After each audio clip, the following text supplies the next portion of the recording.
Hello, this is JK. Welcome to the JK Show. Had a few thoughts today. Welcome back. Hope you will enjoy yourself. Probably not. I will try to sit still as I rant so that you can see my face. At least part of my face.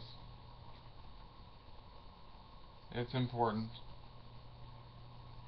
Anyway, so here we are.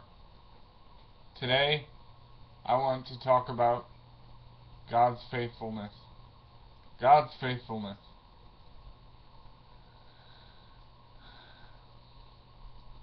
God is faithful. He showed us that throughout the scriptures in the Old Testament. He remained faithful to his promises to Abraham, and then to Isaac, and to Jacob, and then David the king, and then his son Samuel, and he made the special promise in 2 Samuel 7:14. You'll have a son and he'll sit on David's throne. There will never be a time when your son does not sit on David's throne, etc. Whatever it says there, go look it up yourself. Anyway, God's faithfulness. And then Christ came. And you think, wow, that's exciting. I mean, what's more faithful than the incarnate Word who came to die for us, and more than that, to reconcile us Gentiles to the God of Abraham, Isaac, and Jacob. Basically, this outlook is the heart of the New Testament message. Jesus, the one to reconcile the world to Yahweh, who had made himself known to the people of Israel, and in fact made them a people. And here he is. You know, one of those words that they use in Hebrew to talk about God's faithfulness, we translate it steadfast love. Okay, that's good enough, I guess. But it's hesed. Hesed. Sometimes you get mercy. That's a terrible translation, really. Steadfast love is good because the steadfast part is the part that they're picking up on. The writers in the Old Testament use that over and over again to talk about God, abounding in steadfast love and faithfulness throughout all generations. I feel like I'm reading the Psalms and or Exodus 34. But that's what you should think of. And that's what we're talking about. But what about after Jesus came in the Paschal mystery and he died on the cross? What about God's faithfulness in the intervening centuries?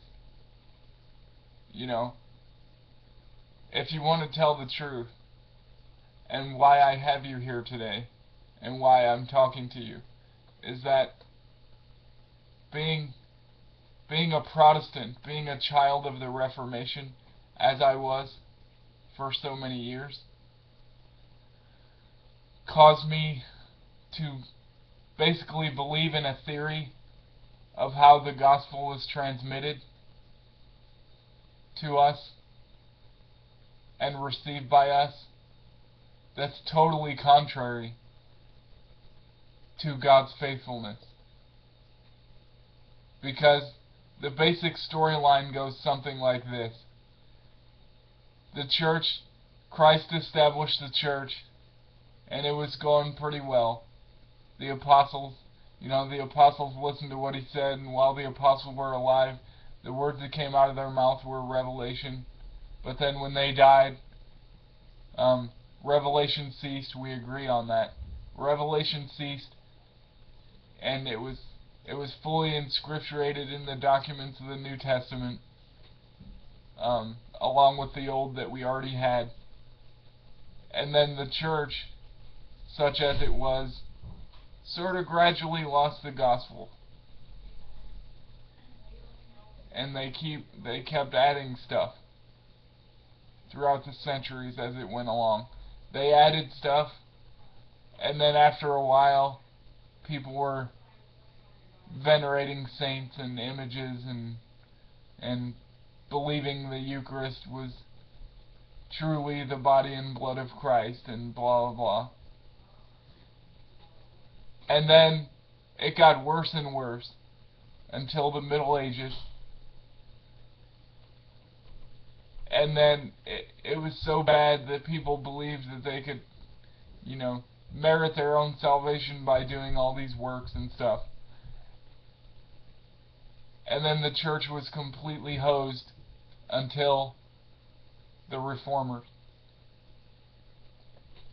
Luther, 95 Theses, getting us back to the gospel, back to the word, instead of all that tradition and ecclesiastical mumbo-jumbo that had built up over the centuries.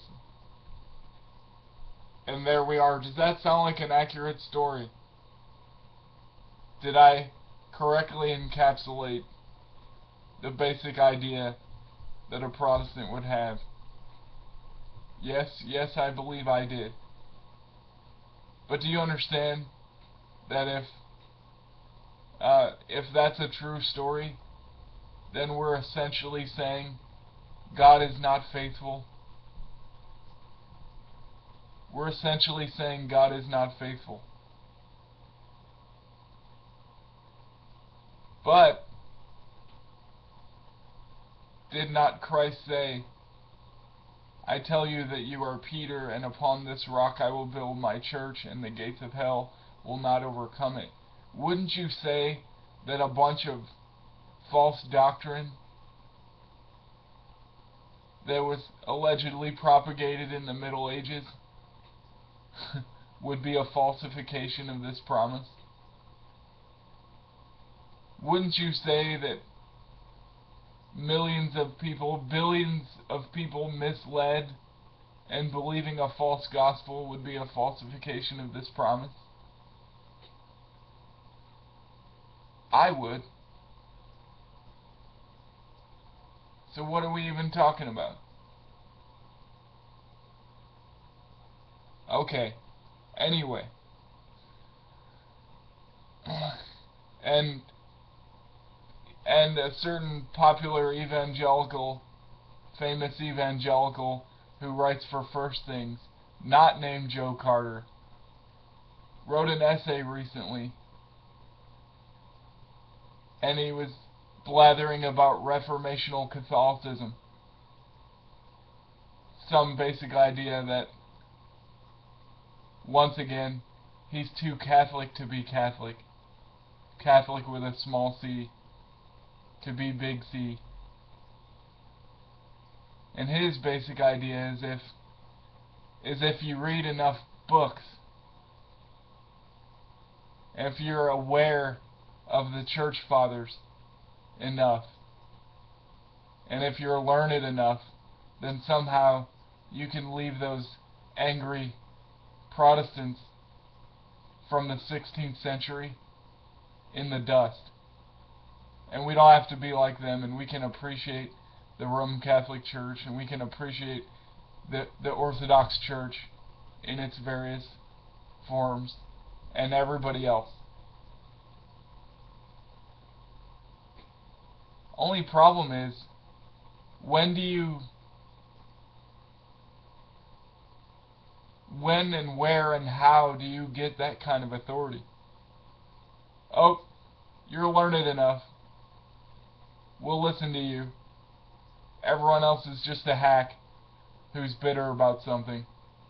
But the true church is right as I'm describing it to you. How arrogant are you, honestly? Does that make any sense? I mean, let's give the Reformers credit for this.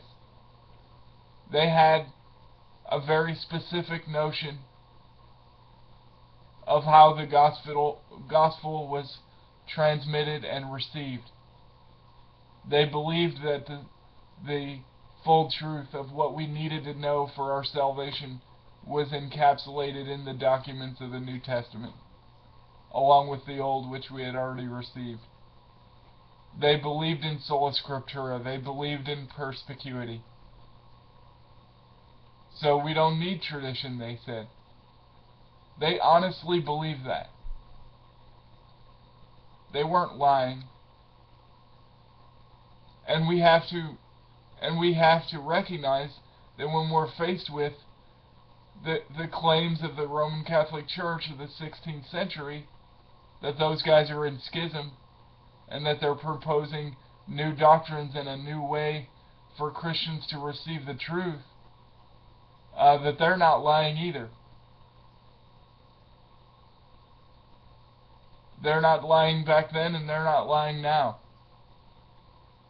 That's real.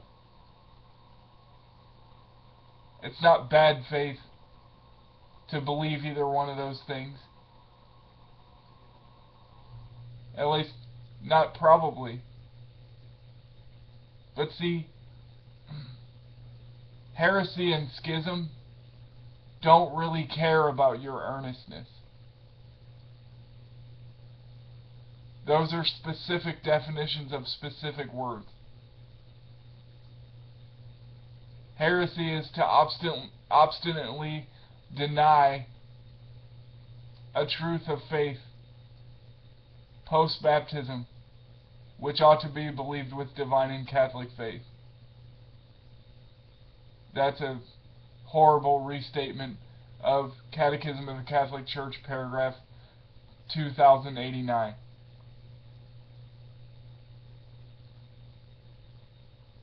Schism is to separate or deny submission to the pontiff of Rome, or to refuse fellowship with those in communion with him. Also, Catechism of the Catholic Church, 2089, paragraph, not page number. Be careful about that. So basically, I'm going to say to you, which story is more faithful to the gospel as we had understood it? Because what the gospel is at its very core is a story of God's faithfulness to his people. That's why it's good news. God has a people. God acts. God directs them to learn and grow. He teaches them about himself. He commands things of them. He expects things of them. And then when the time is right, when the fullness of time had come, from the book of Hebrews, chapter 1, God sent forth his Son. It says that all over the place, actually, but there it is. So it's an ongoing story of God's faithfulness to his people. Did they become a different people? No, he just added on to them. And if you start reading the New Testament that way, it starts to make a lot more sense. Someone asked me the other day, what's your favorite passage in the New Testament? You know what it is? Ephesians 2, verses 11 to 22. Because that is a person, an apostle, reading his Bible like a Jew. Like a Jew expecting the faithfulness of God. We're going to have a part 2 for this. This is good. I'll talk to you later, guys.